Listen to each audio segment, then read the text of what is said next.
Something that's on my mind right now has to do with how I misread your description box of your video. What would make it worth it?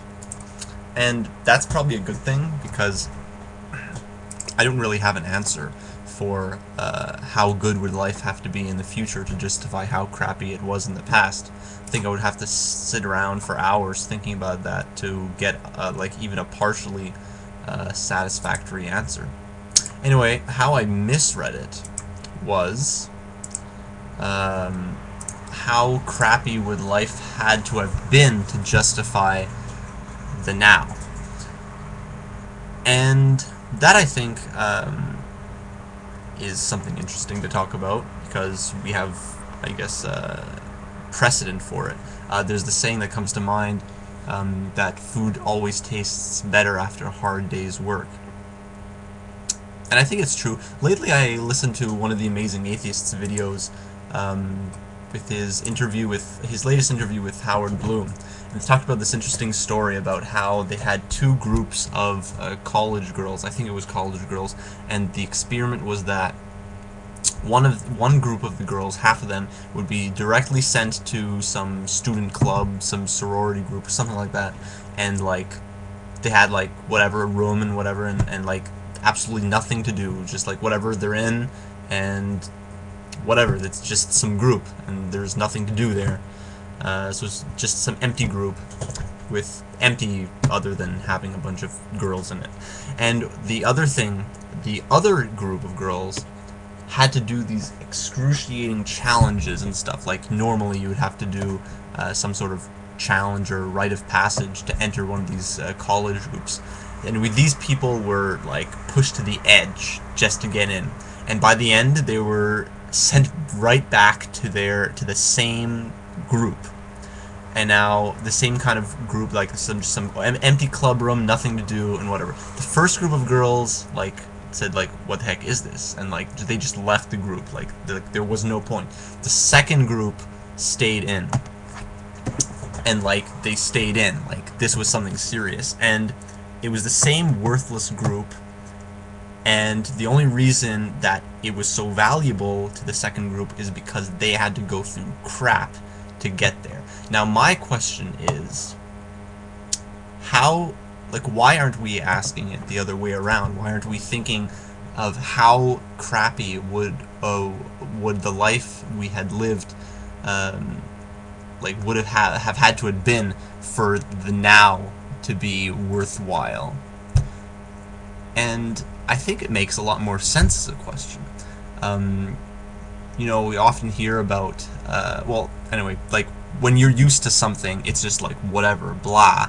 But when you've like lived in previous circumstances where like you've never seen anything like this, like let's say someone from a third world country, like I've spoken to a few like friends of mine or people that have been in my like my college classrooms that used to be in another country that didn't have very good standards of living, and they came here and they said, "Is this a joke?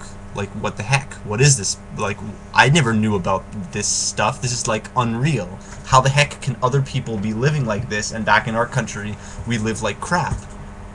And they have this crazy, like, otherworldly appreciation for it, probably just like you're alluding to, like, about the ultimate truth that you'd have to come up with, and it's like from another world, and then you accept, okay, this is fine. And when they come to this, they kind of get to have this kind of revelation in the same magnitude, like, what the heck is this? And they compare it to their past. So what I'm pretty much saying is that perhaps this isn't a question of, well, perhaps this is just all relative. I mean, you can like, depending on your reference point, something else is so much better and it justifies all the crap, when the life I live right now, it's not really better because it's what I'm used to. It's what I'm used to, but someone who comes here from another country where perhaps their past was crappy compared to mine, that was the norm, and this was like the next step. So yeah, that's probably it. Yeah.